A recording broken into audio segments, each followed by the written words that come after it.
Uy, narinig niyo po ba na pumayat na si Tecno Pova? Hindi lang si Samsung Z Fold series ang pumayat, hindi lang si iPhone Air ang pumayat. Eto, si Tecno Pova Curve pumayat din. It's very slim and I was really surprised kung gaano kanipis tong phone na ito. It fits just right inside my pocket. Pag-usapan natin kung gaano kaganda tong phone na ito.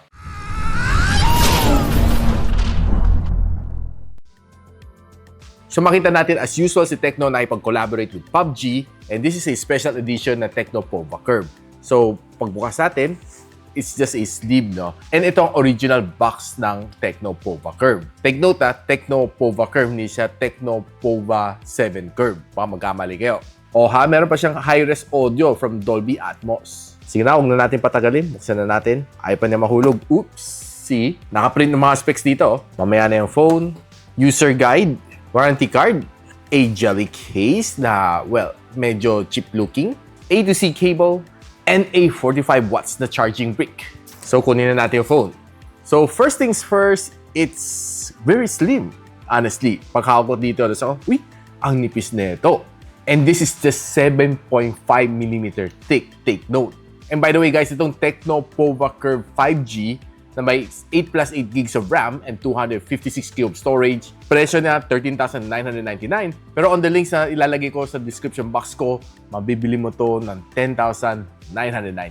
Or just simply click lang yung shopping link na biglang lilitaw sa inyong screen. Don't forget to use yung mga links ko kasi lahat yan official and tested na. Huwag na paligoy-ligoy, baka mas scam pa kayo kasi magpapasko na.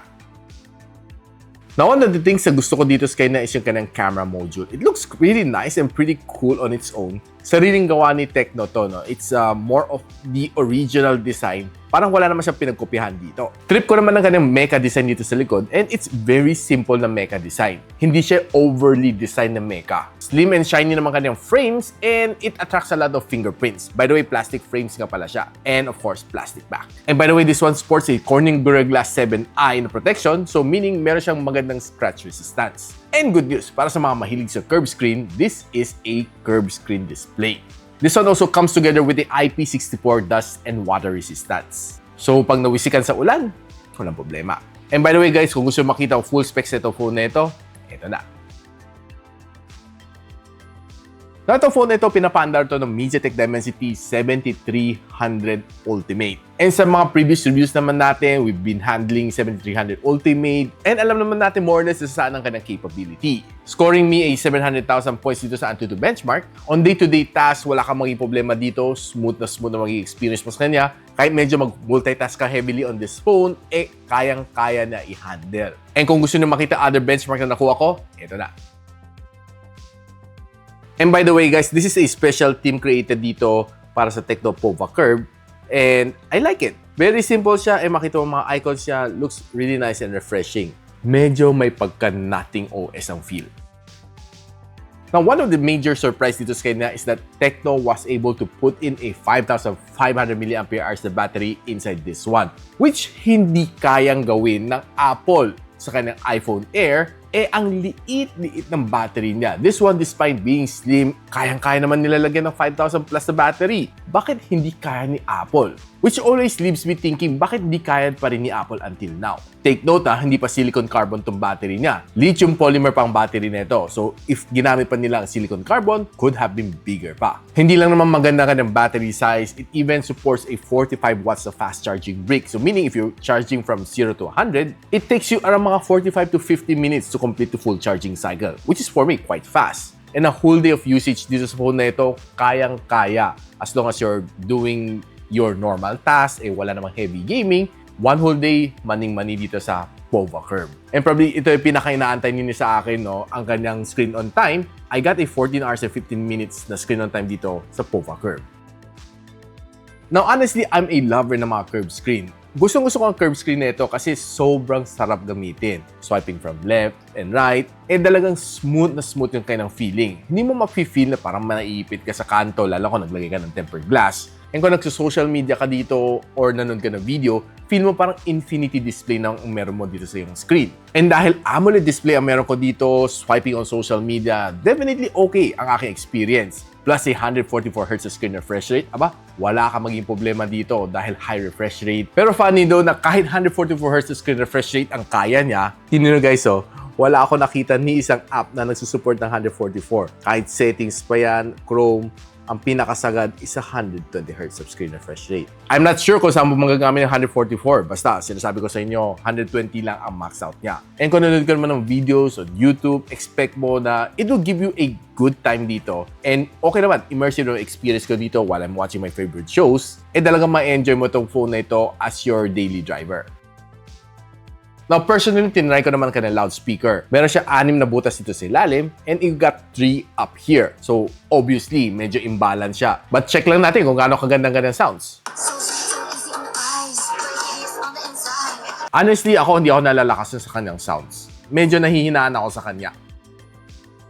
Now, right now, share ko lang sa inyo quickly ang aking gaming experience dito. Alam naman natin, si 7300 Ultimate, okay ang kanyang processor. It can give you some good gaming experience. And nilaro ko naman si Genshin Impact, si Wuthering Waves, and si Call of Duty Mobile. Take note na nakapaglaro ako ng AAA games dito on this phone. Now, hindi ko naman siya sobrang sinagad to its highest graphical settings. More nilagay ko lang siya sa high, hindi sa highest ang kanyang graphical settings. And pagdating naman sa Genshin Impact, medyo nafe-feel ko hindi siya ganun ka-smooth. Though there are times na meron ako nafe-feel na lag sa kanya. Yun ang siguro masasabi ko sa inyo, na it's playable kasi sinagad ko siya sa high. Probably kung binaba ko siya sa medium graphical setting would be a little bit more smoother. Okay naman kanyang touch response, wala kang maging problema sa kanya. And overall, it was able to reach me a 30 FPS. Though sometimes nasa 27, 28, ganun na mabasa ko sa FPS counter. Pagdating naman sa Wuthering Waves, you'll be able to get a good experience yun naman. Though there are times na pag nag-adventure ka, mafe-feel mo na okay naman siya, umabot naman siya sa 30 FPS habang naglalakad,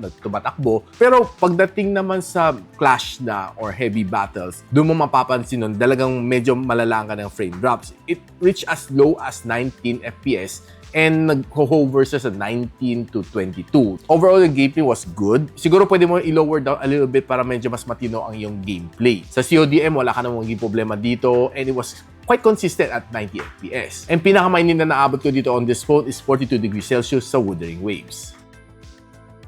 Now, tingnan naman natin ang camera performance ni Pova Curve. And probably it's one of the most surprising factor dito on this phone. Normally, pag sinabi mo Pova, it's more of the gaming ang hinahabol mo, not the camera. Surprisingly, meron siyang 4K 30 FPS recording sa front and sa kanyang back camera. Ang kanyang rear camera is a 64MP na main camera sensor and sa kaharap, it's a 13MP na main camera sensor. Check out natin yung mga samples. On first sight, itong camera ni Tecno Pova Curve was pretty good and solid.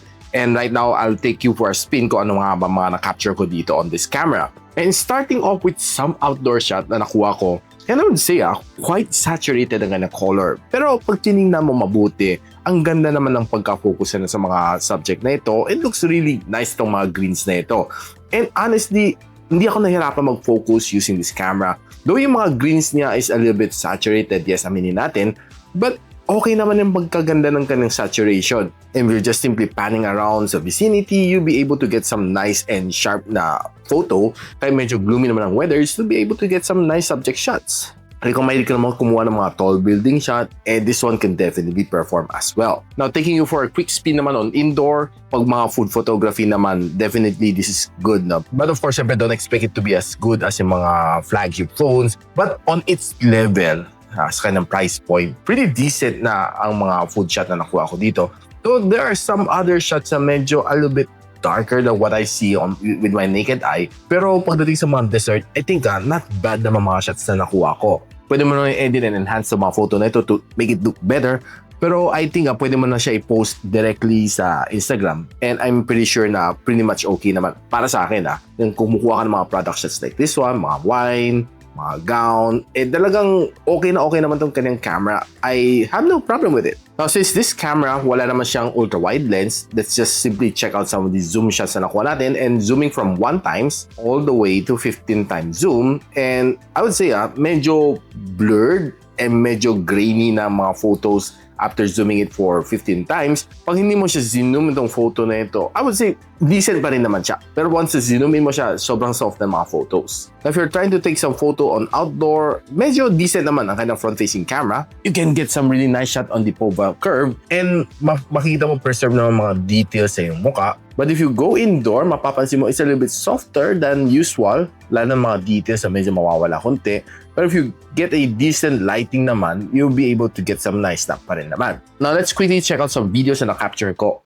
So, ito quality makuha mo from the Pova curve if you're using a 4K and 30 FPS recording. So, ito naman ang rear camera ni Pova curve. And quite smooth makita mo, I'm just using my bare hand and shooting at 4K and 30. So guys, what do you think of the camera ng Tecno Pova curve? Now guys, with a slim phone, this slim, na malaking battery, matino ang kanyang camera, and gaming-wise, it's okay. Not the best. Well, honestly, medyo nabitin ako sa mga AAA games dito. Probably one thing to love dito sa kanya is yung kanyang effort na panipisin ang Pova, and ang kanyang design, personally, I admire it. For me, kung mas-score mo to ng 10,999, I ain't complaining. Kasi for me, solid na itong phone na ito, and it's quite good din, performance-wise and camera-wise. So kayo, kukuha na po ba kayo? Let me know in the comments, and kung alam mo meron kang friends sa ganitong klaseng phone ang hinahanap, don't forget to recommend this video. And of course, ini-invite ko kayo mag-like and subscribe sa aking channel para there's a chance na mapanood mo ang mga next few videos ko na might interest you. So paano yan? Iwanan ko na muna kayo. I'll see you when you see me. Peace out.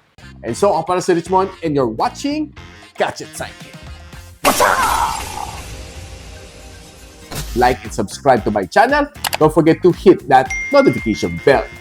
For one of my latest uploads, click the dito. And for one of my popular uploads, click here.